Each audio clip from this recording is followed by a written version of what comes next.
Tá difícil encontrar o profissional certo para a sua empresa? Precisa de alguém detalhista para aquela vaga no financeiro? Quem sabe um criativo para o marketing? Ou ainda, alguém focado em resultados? A Fortus RH utiliza técnicas de seleção e processos estruturados, realizando entrevistas, aplicando provas e testes específicos. Tudo isso para buscar a pessoa certa para a vaga certa. Fortus RH. Conectar pessoas é o nosso forte.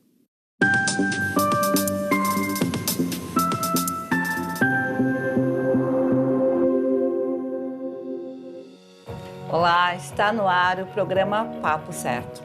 Mais um programa inédito para você, com assuntos de relevância e do dia a dia. Olá, minhas amigas e meus amigos. No programa de hoje nós estaremos tratando da psicologia pós-enchentes. Quem está aqui conosco é o pastor capelão aqui da Ubra Canoas, psicólogo André Tavares Cardoso. Muito obrigado pela presença no Papo Certo, pastor. Eu agradeço o convite para poder contribuir aí como a gente puder contribuir, né, nesse momento aí importante de solidariedade e de ajuda às pessoas. Né? E pastor André, a tua presença aqui é de realmente suma importância para nós e também para os nossos telespectadores, que podem participar do programa enviando sua pergunta ou comentário através do nosso WhatsApp 3029 8080. Agora eu vou fazer um intervalo bem rapidinho e a gente já volta.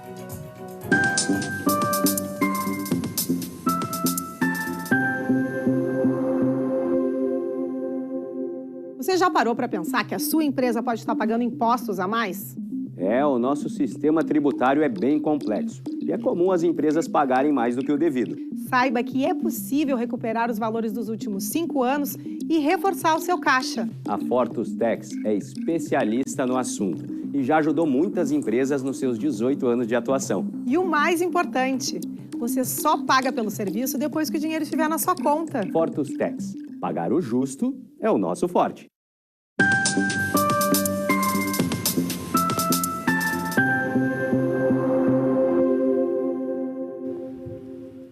Você assiste o Papo Certo também através dos principais canais digitais NET, Claro, Vivo, Tubarão e TVN, e simultaneamente pelo YouTube e Facebook. Pastor André, qual é o papel, então, do psicólogo em situações de emergências e desastres? Olha, essa pergunta é muito importante, né? Porque o psicólogo é um profissional chave nessas situações, porque numa situação de enchente, por exemplo, nosso primeiro intuito é salvar as pessoas materialmente, né? Tirar da água e prover para ela, né, uma segurança física e com roupa e alimento, né? Mas, além disso, e talvez mais importante do que isso, é o estado mental e emocional dessa pessoa, porque numa situação de crise, a mente da gente, a cabeça da gente, ela se desconcerta, né? A gente perde o chão, perde o equilíbrio, perde até o rumo da nossa vida. E o psicólogo tem um papel-chave de, primeiramente, ajudar essas pessoas a ficarem bem, né? Se dá para a gente resumir isso, né? O papel do psicólogo nesse momento é ajudar as pessoas a ficar bem dentro da possibilidade que se tem de ficar bem nesse momento, né? E aí, não apenas no auxílio, né, e promovendo a saúde mental de quem está em situação de abrigamento, né, ou que perdeu suas casas na enchente, mas também de cuidar daqueles que trabalham, que ajudam as pessoas, né, dos voluntários, dos demais profissionais de segurança, de saúde, né, de logística que estão trabalhando. Porque apesar de algumas pessoas não serem diretamente afetadas pela enchente, ela se torna uma catástrofe coletiva, né, que acaba atingindo todas as pessoas, mesmo aquelas em que a casa não foi atingida pela água. Então, o psicólogo tem um papel importantíssimo nesse momento, né, de, primeiramente, ajudar essas pessoas a não se desconectar da realidade, porque a realidade muda da noite para o dia, literalmente, né? Você está num momento com a sua casa seca, no outro você está invadido pela água. Essa realidade muda. E isso traz pensamentos, emoções que muitas vezes tiram o chão das pessoas. Então o papel do psicólogo nesse momento é ajudar as pessoas a ficarem bem dentro da realidade e enxergarem perspectivas, né, e possibilidades de continuar suas vidas e reconstruir suas vidas da forma mais saudável possível nesse momento. André, quais são as maiores dificuldades psicológicas que tu percebeu nessa situação, por exemplo, os acolhidos que foram chegando aqui na Ubra? De forma geral, a sociedade brasileira, mas vamos falar aqui dos gaúchos, né, e canoenses, o que tem mais nos atingido fortemente ultimamente é a ansiedade. A ansiedade ela já estava aí na nossa vida. E numa situação como essa, a gente vê que as pessoas ficaram muito mais ansiosas. E com razão, né? A ansiedade é uma preocupação excessiva com aquilo que vai acontecer. E geralmente numa situação de catástrofe, a gente antecipa o que vai acontecer de forma muito mais ampliada negativamente. Então, se eu pudesse dizer uma emoção, né, que acompanhou as pessoas e tem acompanhado as pessoas fortemente, é a ansiedade. Aí, então, existem técnicas, estratégias para a gente também lidar com a ansiedade e ajudar as pessoas a lidar com a sua própria ansiedade. Informação é uma delas, né? Informação é uma delas, como um programa nós aqui, puxando para o nosso assado, entre aspas, né? Nós também estamos levando, de certa forma, aqui conhecimento para as pessoas aí tentarem, né, tocar da forma mais tranquila possível. E quais os sentimentos, né, mais relatados pelas pessoas atingidas pelas enchentes? Sem dúvida é a tristeza, né? As pessoas comentam muito do quão tristes estão com a sua própria situação, mas também ao enxergar vizinhos, parentes, né, vivendo essa situação de enchente. Então, o sentimento que mais a gente percebe assim as pessoas é tristeza. E é preciso ficar atento com a tristeza, né? Porque ela é normal e esperada em situações como essa.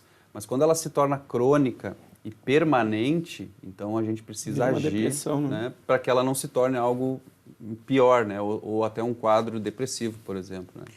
Tu, como psicólogo, acompanha aqui muitos voluntários que estão auxiliando aqui na Ubra. Mas quando a pessoa percebe que aquele acolhido não está bem, qual é a abordagem recomendada? Essa é uma ótima pergunta, né? E vamos falar sobre ela então, né? Muitas vezes, quando a gente aborda alguém que a gente percebe que essa pessoa não está bem, nosso primeiro intuito é falar, né? A gente quer falar, a gente quer dizer uma coisa para aquela pessoa. E talvez essa não é a melhor abordagem. A melhor abordagem é ouvir. As pessoas que estão em situação de crise, né, e de catástrofe, elas precisam elaborar isso pela fala, elas precisam falar. Mas ouvir não é apenas ficar quieto escutando. Ouvir exige uma atitude, né, especialmente uma atitude de não julgamento, de não saber ou se colocar numa posição de saber o que é bom para aquela pessoa, né, porque isso traz julgamento e as pessoas precisam simplesmente ser ouvidas e escutadas nesse sentido, de se sentirem acolhidas e não terem um feedback de quem está ouvindo de que aquilo é minimizado. Ou seja, né, uma dica bem prática, se você vê que alguém não está bem, você vai chegar para ela, não faça perguntas que já contenham resposta. O que é a pergunta que contém resposta? Por exemplo, você pode perguntar, você está bem? Se você pergunta para alguém, você está bem, você está dando uma resposta, né? Você espera que ela diga, estou bem ou não estou bem. Qual é a pergunta correta? A pergunta correta é como você está se sentindo. E aí, tem outras perguntas, né, que podem ser faladas. Como você está se sentindo. Aí a pessoa vai falar, né, como ela está se sentindo. E geralmente ela vai dizer, né, vai relatar que está mal, que está ruim. E aí, né, respondendo a sua pergunta, na sequência, não tentar se colocar numa posição em que você sabe o que é melhor para ela. Tipo assim, mas você perdeu a casa, mas você ainda tem a vida. Quando você diz isso para alguém, você está minimizando a perda dela. Né? Você está dizendo, não, mas tudo bem, né? Você perdeu a casa, você perdeu aí uma casa que você levou, sei lá, 30 anos para adquirir, mas você ainda tem a vida. Não, a gente não deve fazer isso. A gente deve valorizar a tristeza da pessoa. Então, por exemplo, dizendo, olha, realmente essa situação que você está vivendo, ela é muito difícil. Mas eu estou aqui para lhe ajudar. Nota que é diferente, você não está minimizando o sofrimento. E muitas vezes, né, numa boa intenção, a gente quer ajudar, a gente quer dizer. E, então, essas dicas eu dou num primeiro momento. Assim, você observa que alguém não está bem, sente do lado, com tempo, né, não apressando as coisas, de preferência não com o celular na mão, né, porque você está dividindo a atenção sua entre a pessoa e o aparelho, né, Então você senta com o tempo, deixa a pessoa falar, deixa ela se queixar, né? Eu sou pastor e eu tenho escutado muitas pessoas indignadas com Deus, e você não deve defender Deus, porque Deus não precisa de advogado, né? Você deve deixar a pessoa, porque é o momento dela dizer isso, né? De ela se revoltar e não entender as coisas, mas você se colocar ao lado e dizer, eu estou aqui para te ajudar, e na sequência agora acho que a gente vai falar um pouco sobre como, né? Como ajudar as pessoas. Sim, mas antes eu gostaria de saber, em relação ao sentimento de culpa, que certamente as pessoas chegam com esse sentimento, quais são os mais mencionados? Olha, tem muitos sentimentos de culpa que surgem em todos nesse momento, tanto de quem foi atingido quanto quem está ajudando ou tentando ajudar, né? Quem foi atingido, o que eu mais tenho percebido é as pessoas se culpando por não terem saído de suas casas. E a culpa é terrível, né? Porque ela te domina e ela te prende, ela não deixa você avançar, né? Não deixa você ver soluções e oxigenar a mente, né? Mas o que eu tenho conversado com as pessoas é no sentido de elas entenderem que não há culpados, né? É uma catástrofe natural. Ninguém imaginava que a água ia subir onde subiu. Tem gente que nasceu num endereço e mora naquele endereço há 50 anos e a água nunca chegou ali. Então é perfeitamente natural que as pessoas não acreditassem, né? E está tudo bem, né? Se chegasse agora aqui na Ubra e dissesse, olha, aqui no estúdio da Ubra, no 4º andar do prédio, né? Saiam porque vai encher. Certamente a gente diria, não, 4º andar não vai encher, né? E foi isso que aconteceu. E aí quando veio, encheu, né? Então, a culpa de não ter saído dos seus lares antes. Mas também muitas pessoas não saíram pelo ceticismo, mas também por querer proteger aquele lar. Porque a gente sabe que para montar um lar leva uma vida inteira, né? Então abandonar o lar não é uma coisa fácil. E de quem está trabalhando, o sentimento de culpa de não conseguir ajudar todos, né? Mas se você é voluntário, você está trabalhando e ajudando pessoas, saiba que o mínimo que você está fazendo é o máximo para aquela pessoa. Então, às vezes a gente está ajudando e parece que a gente não está fazendo nada, né? Também tem esse, de quem não está ajudando também, isso, às vezes, né? tem esse sentimento, né? Tem esse sentimento, né, de eu não estou fazendo nada, mas o mínimo que você faz, se você faz um Pix de R$1, de R$5, não importa o valor, você está ajudando muito a mudar a realidade de pessoas. E nem todo mundo consegue sair de casa dos seus trabalhos, né, para se voluntariar com um trabalho na rua, por exemplo. Mas existem muitas outras formas de ajudar. Até faço um adendo à tua fala, que é em relação aos empresários e os empreendedores, que às vezes ficam pensando, reabro a minha loja? Cada um tem o seu trabalho e a vida precisa retomar, mas a pessoa fica pensando, eu vou fazer o trabalho voluntário ou eu vou trabalhar no meu negócio? Mas hoje aqui em Canoas, ao menos, é a divisão que ficou, 40% do lado seco, que é quem vai fomentar a economia para que os empregos continuem. Então, eu quero pedir para ti, André, falar sobre isso também com os empresários e empreendedores, sobre essa retomada sem sentimento de culpa. Isso é muito importante, né? Porque o que alimenta a nossa vida é o trabalho, né? E por meio do trabalho a economia é movimentada.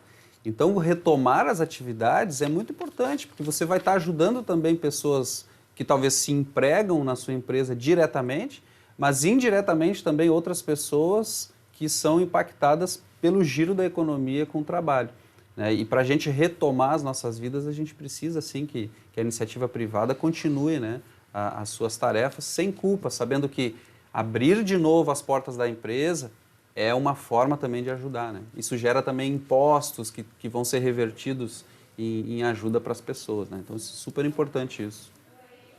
Também, e pastor, na sua opinião, as crianças, elas também ficam mais ou igual traumatizadas quanto os adultos?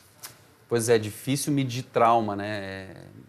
Essa questão de medir o trauma das pessoas é algo, eu diria, até quase impossível, né? Porque cada pessoa reage de uma forma, mas as crianças, elas reagem diferente. Então, é importante ficar atento à mudança de comportamento das crianças, né? Claro que uma criança em situação de abrigamento, né, que ela deixa sua casa, sua família, ela para de ir na escola, ela deixa de ver seus amigos, que ela está acostumada, ela vai ter um comportamento diferente. Mas os cuidadores, né, dessas crianças precisam ficar atentos para mudanças muito bruscas, drásticas, né, do comportamento. Então a criança, por exemplo, passa o dia dormindo, por exemplo, ou não, ou perde o sono, não consegue dormir, ou ela manifesta... Nem sempre a criança manifesta tristeza, acho que isso é bem importante, né? O adulto, ele fica triste e a gente logo vê um adulto triste, porque ele fica geralmente mais quieto, cabisbaixo, às vezes chora, né? Mas a criança, ela pode manifestar estresse e tristeza ficando revoltada, por exemplo, de uma forma que não é o habitual, né? Ou ficando agressiva, né? E também pode chorar e manifestar tristeza. Então, observar o comportamento das crianças é muito importante, especialmente nesse momento. Psicologicamente falando, porque algumas pessoas lidam com as perdas de forma diferente de outras. A resiliência de cada um, né? Que essa palavra aí é bem famosa, né? Resiliência, que é a capacidade de a gente se adaptar a uma situação de estresse e retornar às nossas atividades, né? Dentro de um período de tempo. E essa questão da resiliência, ela é variável entre as pessoas, né? Tem pessoas que têm mais condições mentais de lidar com uma situação usando estratégias, né? De pensamento positivo e especialmente até com a fé, né, com aquilo que elas creem, né, na sua espiritualidade. Então, tem diversos fatores que contribuem para uma pessoa reagir de forma diferente da outra nessas situações. Por isso, cada pessoa é uma pessoa, né? Cada caso é um caso, a gente deve estar atento à individualidade das pessoas para poder ajudar essas pessoas também. Perfeito. Pessoal, a gente chega agora no finalzinho do nosso primeiro bloco, então eu vou chamar um intervalinho de 30 segundos e a gente já volta com o Papo Certo.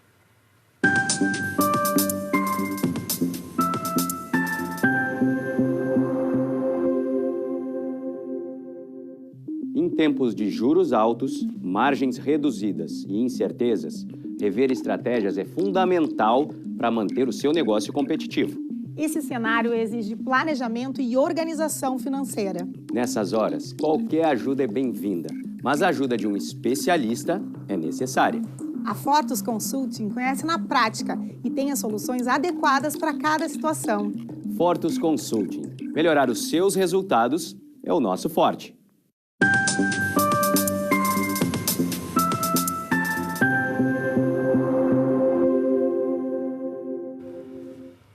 Hoje nós estamos recebendo o pastor e psicólogo André Cardoso e nós estamos falando sobre psicologia pós-enchentes. Pastor, traumas como essa da enchente, ela pode trazer alguma doença psicológica? Traumas em geral podem trazer, né? A gente tem aí, por exemplo, a síndrome do estresse pós-traumático, né? Que é bem possível que muitas pessoas manifestem, né? Mas também o transtorno depressivo pode acontecer, né, depois de uma situação dessa, especialmente agora no retorno para as casas, porque a casa que a pessoa deixou não é a mesma que a pessoa vai encontrar. E muitas pessoas nem vão encontrar a casa, né, especialmente aqui nesse bairro mais populoso que a gente tem, que é o Matias Velho, muitas habitações eram de madeira. E a gente sabe que a madeira na água, ela reage diferente, né? Da alvenaria, assim como né? os móveis, né? Isso, apodrece. E algumas até caem, né? Dependendo se tinha correnteza ou não. Então, a casa, né? O ambiente que a pessoa vai encontrar não é o ambiente que ela deixou. E isso pode surgir, né? No pós-enchente, pode fazer surgir diversas doenças mentais, né? Transtornos mentais para as pessoas. E aí, é importante quem puder, né, e observar isso no seu círculo de amizade ou de familiares, poder orientar essas pessoas e talvez, se der, encaminhar essas pessoas para um atendimento especializado. E André, quais são os sinais que apontam, então, esse desequilíbrio psicológico? Essa pergunta é bem importante, né? Como é que a gente identifica? Bom, primeiro, assim como eu falei das crianças, é a mudança de comportamento, né? A pessoa muda o seu comportamento. Comportamento de sono, comportamento alimentar, comportamento dos prazeres, né? Então, por exemplo, a pessoa adorava escutar música, agora ela já não quer escutar música. Se ela comia muito, ela deixa de comer, ou o contrário, né? Essa pessoa comia tão pouco, agora ela come o tempo todo. Ou a insônia, né? A pessoa não consegue dormir, ou o contrário, né? A pessoa só quer dormir. Então, são sinais comportamentais. Mas também tem os sinais verbais. As pessoas manifestam, às vezes, verbalizando, né? E nem sempre a pessoa diz, eu tô mal, ou eu tô com vontade de morrer, né? Às vezes as pessoas dizem isso, né? E a gente precisa ficar atento a isso. Mas, às vezes, falas do tipo desmotivadas. Eu acho que a minha vida já não tem mais sentido, eu tô com um plano aí para terminar com o meu sofrimento, né? São falas que devem deixar a gente atentos, né? E, claro, pode surgir ideação suicida nas pessoas, o que não é raro, infelizmente, né? E a dica que eu dou é: pergunte com todas as letras, de forma clara para a pessoa. Escuta, meu amigo, meu familiar, você está pensando em morrer? A gente pergunta assim, né, para a pessoa: você está pensando em morrer? E veja a reação da pessoa, né? Talvez ela vai dizer: não estou pensando não. Tá, mas me diz se você já pensou como você faria para morrer. É uma segunda pergunta. Se a pessoa diz que ela já pensou, que ela tem um plano, ou que ela comprou uma corda, ou sei lá, ela tem um plano, né? É um sinal claríssimo de que essa pessoa precisa ser ajudada, né? E a melhor forma de ajudar é encaminhar para atendimentos, né, especializados aí em saúde mental, né? Pastor André, o senhor trouxe aí uma primeira dica, mas quais outras dicas o senhor pode trazer para nós de que as pessoas podem se ajudar? As pessoas, não necessariamente o profissional, né? Numa situação onde não tem um profissional, né? Antes de responder isso, me permita falar dos serviços que tem, né? A gente tem na rede pública, então, os CAPs, né, que são os Centros de Atenção Psicossocial, os próprios CRAS, as emergências, né, das UPAs e dos próprios hospitais podem ser procurados, né, para dar auxílio às pessoas nesse sentido, né? Mas se a gente não tem acesso, se é longe, se não tem transporte, enfim, e é uma emergência, a dica fundamental é não deixar a pessoa sozinha, né, de maneira nenhuma. E quando eu digo de maneira nenhuma, é de maneira nenhuma mesmo. Por exemplo, a pessoa diz: eu vou tomar banho. Tudo bem, você vai tomar banho, tome seu banho, eu vou ficar sentado aqui esperando você dentro do banheiro. Não, dentro do banheiro, mas é a minha privacidade. Não, mas é que você me disse que você tá querendo morrer. E eu prefiro manter você viva do que não respeitar sua privacidade nesse momento. Então, essa é uma estratégia muito importante. Por quê? Porque no chuveiro, geralmente, tem água, tem eletricidade, tem material cortante, tem material que pode causar sufocamento, como por exemplo, muitos banheiros têm aquela cortininha de plástico, né? Aquilo sufoca. Se a pessoa está com ideação suicida, ela pode usar aquilo como uma forma de tentar se suicidar. Então, a dica fundamental é não deixar a pessoa sozinha. Tá, mas tu vai me vigiar? Vou, porque eu gosto de você. E eu quero você vivo. Então, enquanto eu não consigo ajudar você de outra forma, eu vou deixar você junto. E eu vou dormir aqui no chão do seu quarto, no tapete, ou aonde for, né? Ou junto com você, para tentar ajudar você. Né? São dicas práticas que a gente pode ter e que ajudam muito. Não precisa dizer nada, você pode ficar em silêncio, né? Não se sinta na obrigação de dar um discurso, uma palestra para a pessoa. Simplesmente a presença, né? E isso já vai ser confortante para a pessoa. O meu familiar gosta de mim, né? Porque está aqui comigo, não vai arredar o pé daqui e vai me ajudar. Então, acho que essa é uma dica. Já pode mudar até o importante. sentimento e a intenção, né? Exatamente. Porque é demonstração do amor, né? Do a pessoa amor. se sente acolhida. Exatamente. Né? E da valorização, né? O quanto essa pessoa me valoriza. Ela prefere perder minha amizade se eu ficar bravo com ela, né? Que ela não respeitou minha privacidade, mas ela me quer viva. E geralmente, né? Eu que trabalho com consultório clínico também, né? Em psicologia, já atendi muitas pessoas em situação de ideação suicida. Ela passa. Mas o problema é que quando a pessoa tenta se matar ou se mata, não dá tempo de ajudar ela, né? Mas a ideação suicida, eu digo por experiência, ela passa, né? A vontade de morrer, ela passa. E aí a pessoa geralmente agradece por ter recebido ajuda. Realmente. E assim, nós falamos também sobre o cuidado em especial com as crianças, né? Já que elas têm uma forma diferente de manifestar essa tristeza ou esse desconforto. Porque, como tu disseste, as pessoas vão tentar voltar para suas casas e daqui a pouco chega lá e não tem nem a casa. E as crianças, como vão chegar lá e lidar com isso, de não ter o seu quartinho, não ter o seu brinquedo? É bem difícil. O brinquedo provavelmente foi levado pela água, né? E se ele está lá, talvez ele não está em situação de uso, né?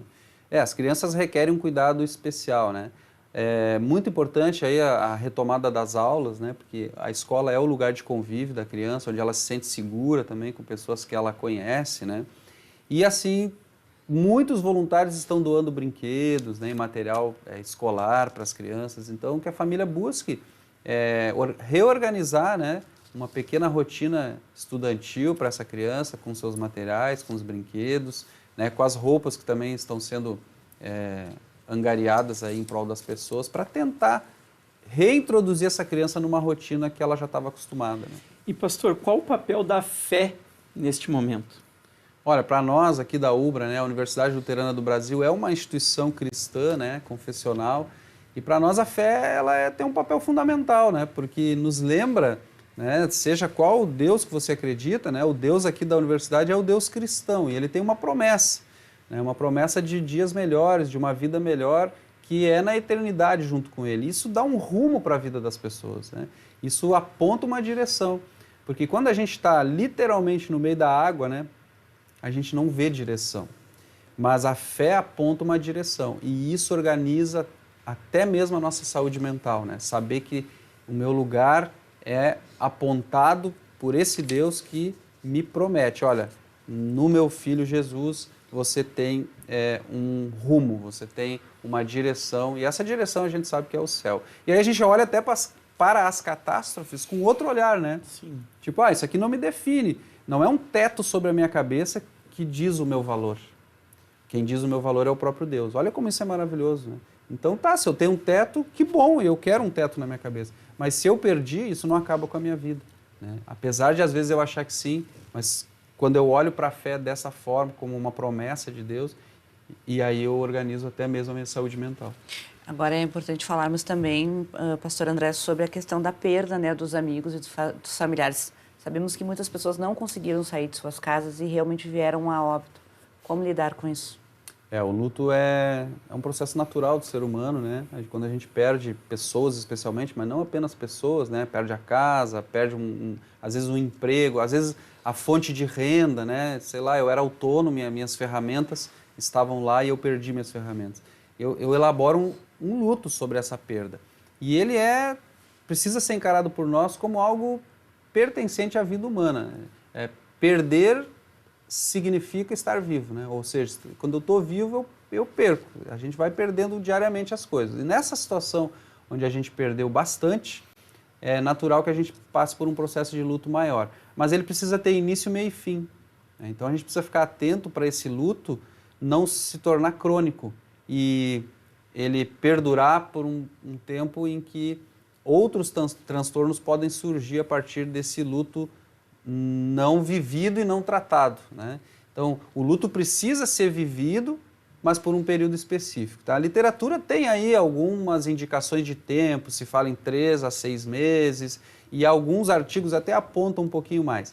Mas vamos tomar por base aí, então, entre 3 meses, um luto precisa já estar sendo elaborado de forma satisfatória para não se tornar outra coisa, né?